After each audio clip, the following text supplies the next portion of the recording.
Hey, this is the C&D channel. I'm Chris, and this is MMA for you.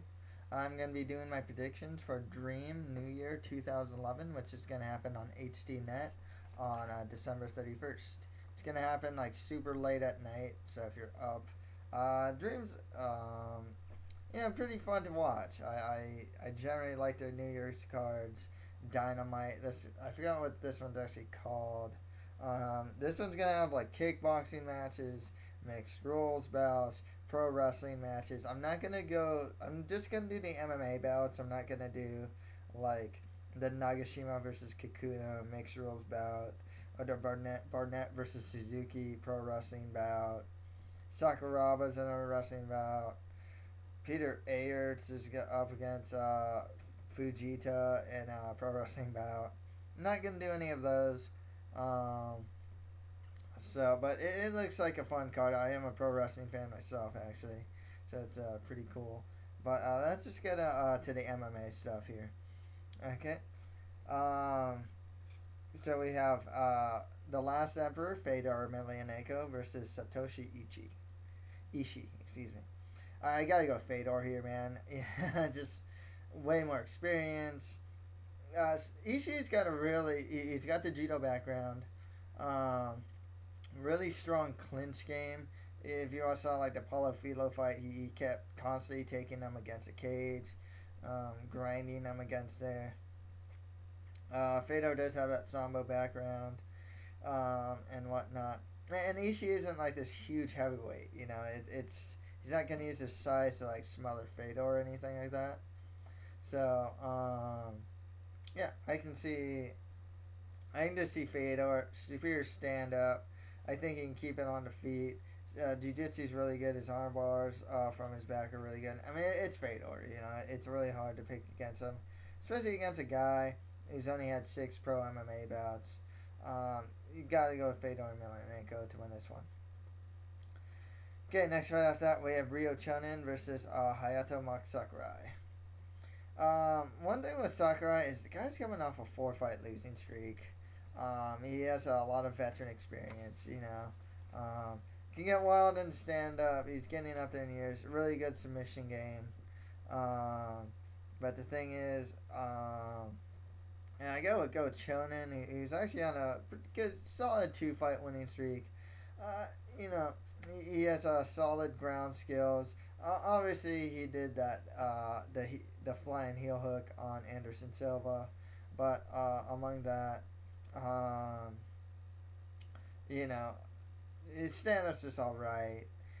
He's just got some veteran stat. I remember his fight with like T.J. Grant, for example. I mean, it was like a jiu-jitsu clinic.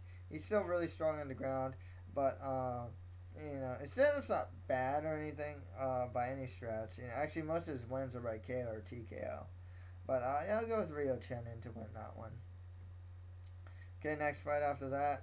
It's for the lightweight title as Shinya Aoki is going to fight Satoru Kitaoka. Interesting fight here, actually, because if I'm not mistaken, I think Kitaoka trains with Aoki. Also, you got a guy who has very strong wrestling and Brazilian Jiu-Jitsu versus Aoki, who's got some of the best Jiu-Jitsu in the game today. His rubber guard is fantastic.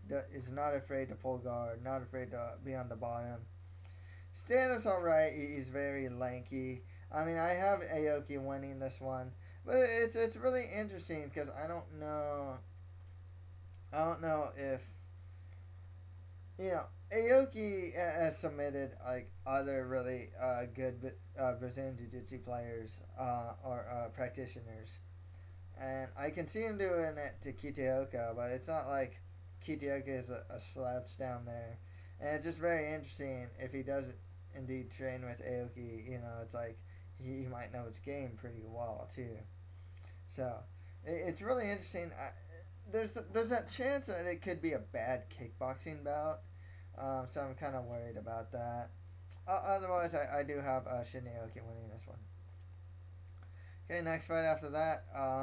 For the featherweight title, we have Lion Takeshi, or Lion Takeshi Inoue versus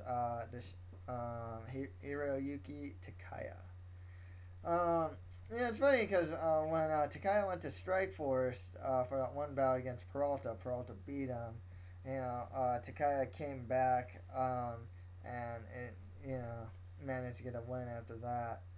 Takeshi's been on a three-fight winning streak, so it's really tough to call. Both these guys pretty pretty similar. I think Inoue has shown more. You know, judging from the fact that Takaya has no submission victories to his credit, whereas Takeshi has like four. Um, you know, that's got to say something about his like offensive Brazilian jiu-jitsu. Um, as far as like knockouts and TKOs and stuff, I mean, you got Takaya has like 11, whereas Lion Takeshi has like 10. They're very similar. This one's actually really hard for me to call, but you got the Street Fight Bancho. I think that's his nickname. Versus Lion Takeshi. I'm gonna go with Lion Takeshi to win this one.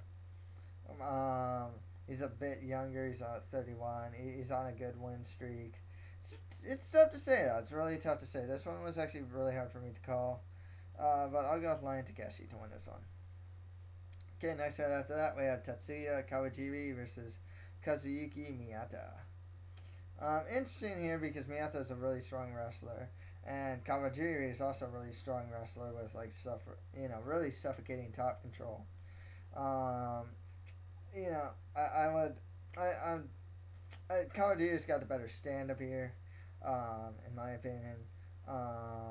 He, he's doing really well. I think this fight is at 145. He's doing pretty well at this new weight class as well. I always like Kawajiri's takedowns. He's really aggressive about him. His guard passing is very relentless about passing guard. He does have a lot of power in the stand up as well. He can get a bit sloppy at times in the stand up, but I think Kawajiri should be able to win this one. Interesting fight just because Miyata is such a strong wrestler himself. I don't know if Kawajiri will be able to take the fight to the ground. But even then, if that's not the case, I think Kawajiri should have the edge in the stand-up as well. Okay, next fight after that, we're going into the Bantamweight Grand Prix here, as Rodolfo Marques Diniz is against Bibiano Fernandes. I'm a really big Bibi fan, so I was really impressed with Rodolfo. He went up against Yusup Saadulaev in his last fight, and it was a really good fight.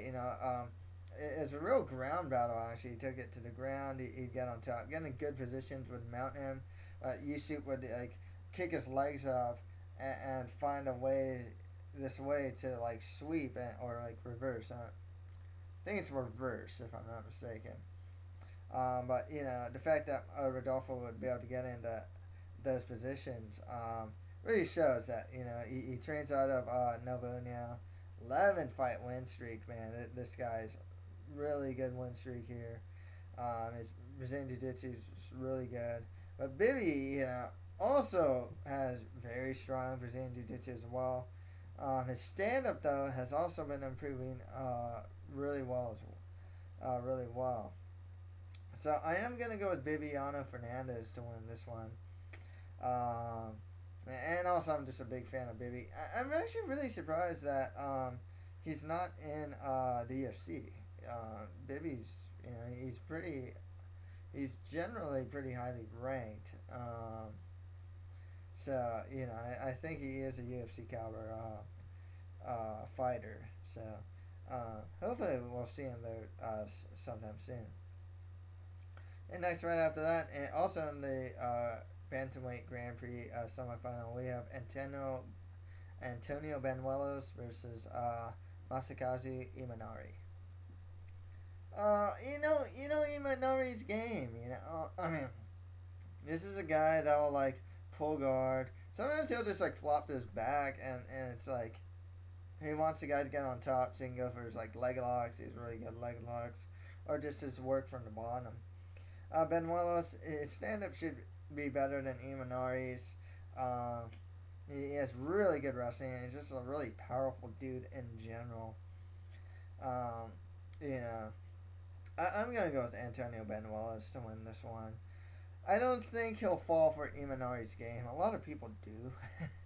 And it's no surprise, Imanari's really good at it, about somehow getting the fight to the ground in some way, shape, or form.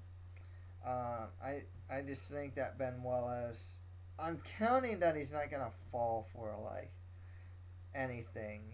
If Imanari's on his back, and he invites Banuelos to like, get into his guard, you know, I hope Banuelos knows maybe he wants to keep the fight standing or something to play it safe. Don't really want to go to Imanari's world if you can avoid it. Um, so, but yeah, I'm gonna go with Antonio Banuelos to win this one. I want to see Bibi versus Antonio Banuelos in the final. That'd be pretty cool, actually. Okay, and a Bantamweight Grand Prix reserve bout. We have Hideo Tokoro versus Yusup Saadulaev. Tokoro's a really good fighter, really experienced. I mean, this guy has more than 50 fights, lots of submissions, victories. Out of 30 fights, 17 of his wins are by a submission. Most of his losses are by KO or TKO. Yusup, he has really good ground skills. This one's pretty hard for me to call because I was really impressed even in the loss by Yusup. So, I'm gonna go with him. I should probably go with Tokoro to be honest, but I'll go with the much younger guy. For one, he's much younger. Like Tokoro's like 34. Yusup, he's 26. His Brazilian Jiu-Jitsu game is really good. Or I don't know if it's stronger than Tokoro's, but it's really hard to say. But I'm just gonna go with the younger guy here to win this one. Okay, and finally we got a women's bout as Carla Benitez is gonna fight Megumi Fujii. Megumi Fujii all the way. Benitez, she only has like 7 fights. I doubt she can really hang on the ground with Fujii. I can see Fujii getting the fight to the ground. If she's in her guard, she'll probably pass guard. Move to a dominant position, get the submission. That's pretty much how I see that. Okay, so that's pretty much it for my dream New Year 2011 predictions. If you have any comments, just leave them below. And that's it for MMA for you. Thank you guys very much.